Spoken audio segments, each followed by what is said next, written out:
அகரம் foundation விழால கமலஹாசன் அவர்கள் ஒரு சிறப்பு விருந்தினராக அழைக்கப்பட்டு ஒரு மேடைன்னு கிடைச்சாலே அவர் அதிகமா பேசுறதை நம்ம பார்ப்போம். பொதுவாவே ஒரு திமுக குரலாக தான் நம்ம அதிகப்படியாக அவரோட பேச்சுக்களை நம்ம கேட்டிருக்கோம். ஆரம்ப கட்டத்துல அவர் கட்சின்னு ஒண்ணு ஆரம்பிக்கும் போது நம்ம எல்லாம் தமிழக மக்களுக்காக ஒரு குரல் கொடுக்கக்கூடிய நபராக நம்ம பார்த்தோம். அப்புறம் போக போக தெரிஞ்சிருச்சு, சரி இவரும் ஒரு திமுகவுடைய ஒரு டீம் தான் அப்படின்றது தெள்ள தெளிவாக தெரிஞ்சது. இப்போ அதுவே ரொம்ப அப்பட்டமாக, அதாவது அகரம் ஃபவுண்டேஷன் விழா அது கல்வியை மையமாக கொண்ட ஒரு ட்ரஸ்ட்.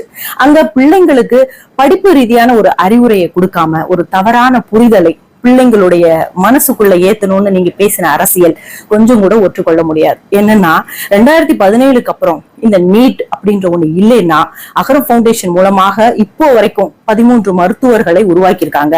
நீட் இல்லாம இருந்திருந்தா அதிகப்படியான மருத்துவர்கள் வந்திருப்பாங்கன்னு சொல்லி அப்பட்டமா பேசுறீங்களே. இந்த நீட் அப்படின்ற ஒண்ணு இல்லைன்னா இன்னைக்கு ஒரு ஏழை எளிய மக்கள் குடும்பத்தில இருந்து எத்தனையோ மருத்துவர்களை உருவாக்கி இருக்கக்கூடிய பெருமை இந்த நீட்டுக்கு தான் இருக்கு. அது பொதுமக்கள் எல்லாருக்குமே தெரிஞ்சிருச்சு.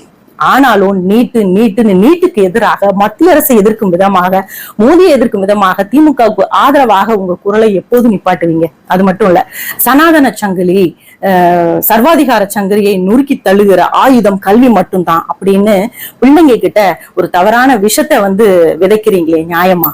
எந்த வரலாறு சனாதனத்தை பின்பற்றியவர்கள் சர்வாதிகாரிகளாக மாறி இருக்காங்கன்றத நம்ம பார்த்திருக்கோம், படிச்சிருக்கோமா? இல்லையே.